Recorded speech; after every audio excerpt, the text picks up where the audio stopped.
Good morning mga kamarites! Another day, another mini vlog. So for today's mini vlog nga ay mag-a-update tayo sa ating pinapagawang DIY project kay Mr. na kitchen cabinet. Itong video na ito pala ay ito pa yung unang araw na ginawa yung kitchen cabinet namin. Hindi ko nga ito nasama nung unang video ko pa lang kasi nga hindi ko ito nahanap.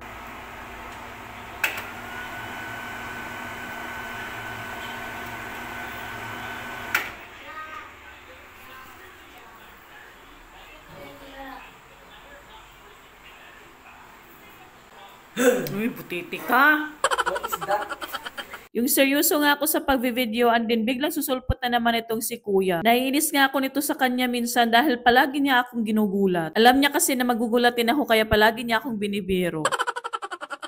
First time ko nga gumamit sa kitchen namin na may pailaw, charis. Second day na nga ito sa pag-DIY ng cabinet namin. At sa mga oras na to ay nilalagyan na nga ng molding ng kapatid ni Mr. Wala nga pala si Mr. ngayon dahil nasa work pa siya. Basic kasi yon kaya minsan lang siya makatulong. So sa mga oras na to ay nalagyan na nga lahat ng molding. Kaya oras na para magpintura. At nagpintura na nga siya. Hindi na nga ako nakapag-update sa araw na to dahil nga nabibisi rin ako. Flex ko nga lang yung hair ko, matutulog na nga lang ako niya.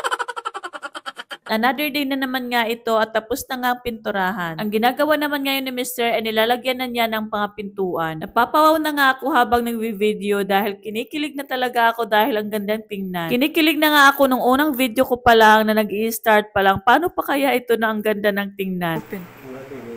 Oh, adi? Amo na itong pinalit ko?